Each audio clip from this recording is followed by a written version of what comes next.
साधू मंडळी प्रेमाने बोला. धन निरंकारजी. ब्रह्मज्ञान प्राप्तीनंतर आपण विद्वान असायला पाहिजे का गुणवान असायला पाहिजे, हा सगळ्यात मोठा प्रश्न आहे.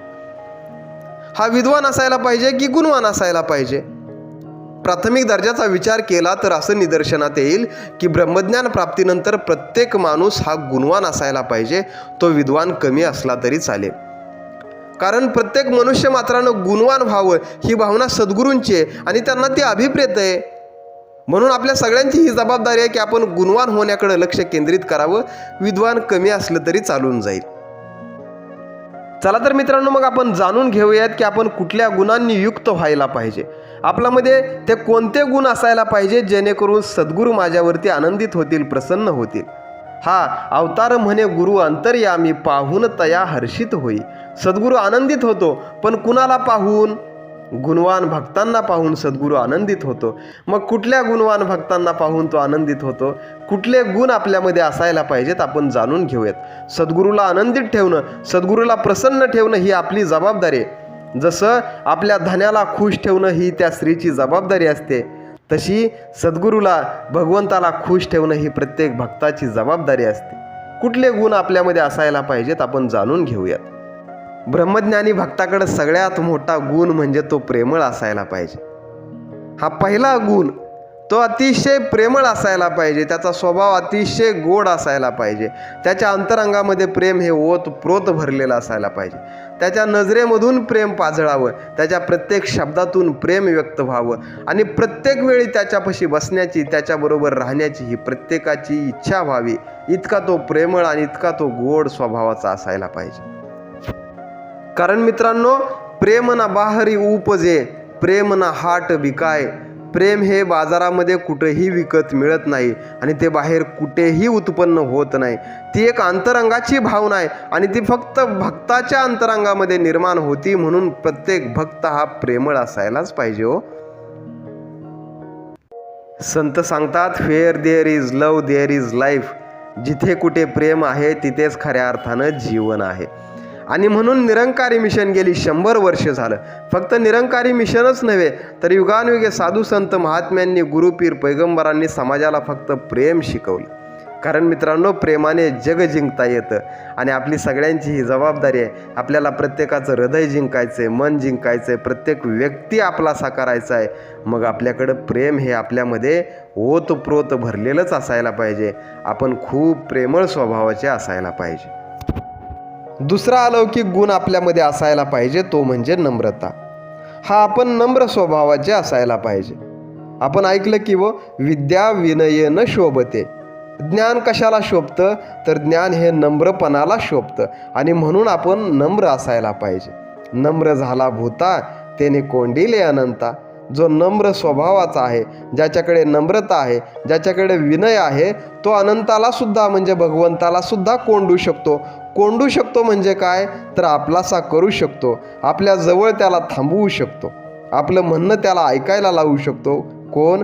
जो नम्र स्वभावाचा आहे तो. आणि म्हणून सद्गुरूंना हा दुसरा गुण अभिप्रेत आहे की प्रत्येक ज्ञानी हा नम्र असायलाच पाहिजे.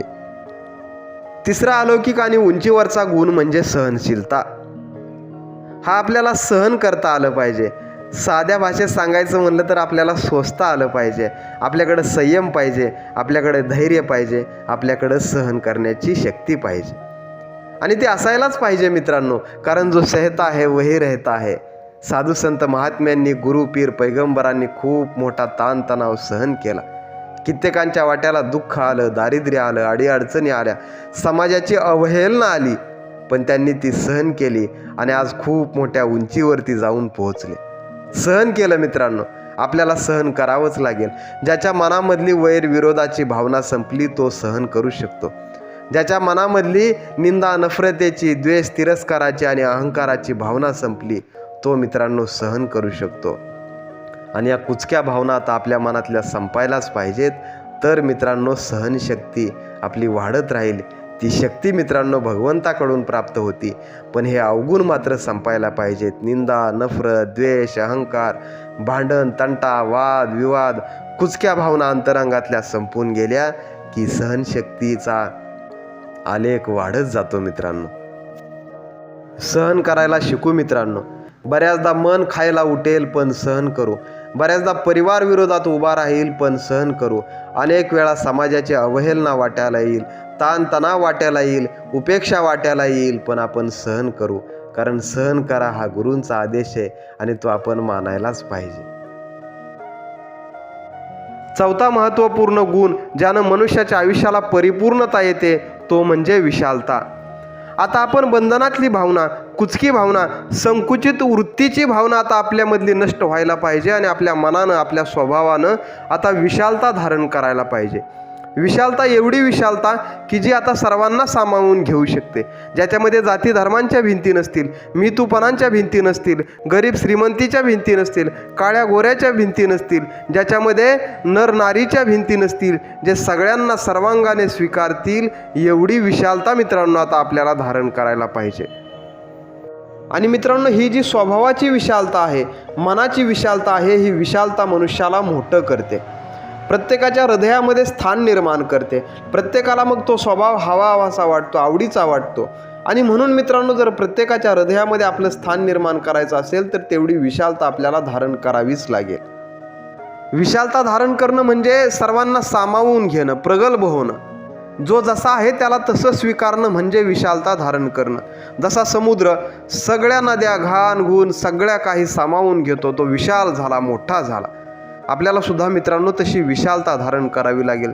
जशी भगवंतानं विशालता धारण केली, सर्वांचे गुण अवगुण धारण केले, तशी मित्रांनो सगळ्यांचे स्वभाव, सगळ्यांचे गुण अवगुण, सगळ्यांच्या जाती धर्म, खाणं पिणं, या सगळ्या गोष्टी आपल्याला ॲक्सेप्ट कराव्या लागतील.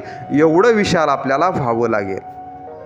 ज्या सामान्य व्यक्तीमध्ये हे दिव्य गुण, अलौकिक गुण, प्रेम, नम्रता, सहनशीलता आणि विशालता उतरू लागते, तो व्यक्ती मग सामान्य व्यक्ती राहत नाही, तर तो प्रवास संतांच्या दिशेनं निघालेला असतो, संत या वृत्तीकडे निघालेला असतो. भगवंताच्या प्राप्तीनंतर एका सामान्य माणसाचा प्रवास संत या वृत्तीकडे निघतो आणि तिथं जाऊन पोचण्यासाठी त्याला प्रेम आवश्यकता आहे, नम्रता आवश्यकता आहे, सहनशीलता आणि विशालता या 4 दिव्य गुणांची फार मोठी आवश्यकता आहे. जो कोणी सामान्य व्यक्ती या दिव्य गुणांना धारण करेल तो व्यक्ती संत या श्रेष्ठ पदापर्यंत जाऊन पोहोचल्याशिवाय राहणार नाही. चला तर मग मित्रांनो, हे दिव्य गुण आपण धारण करूयात, प्रेमानं ओतप्रोत भरूयात, नम्रतेनं सगळ्यांची मनं जिंकूयात, सहनशीलतेनं सगळ्यांना धरून ठेवूयात आणि विशालतेनं सगळ्याला आपलंसं करूयात. हे दिव्य गुण जर आपण धारण केले तर सद्गुरू माझ्यावर निरंतर खुश राहील, प्रसन्न राहील आणि मग आपल्या सगळ्यांचं जीवन सुखाचं होईल, समाधानाचं होईल, आनंदाचं होईल. जसं सद्गुरूला अभिप्रेत आहे तसं माझं जीवन होईल. साधू मंडळी प्रेमाने बोला. धन निरंकारजी.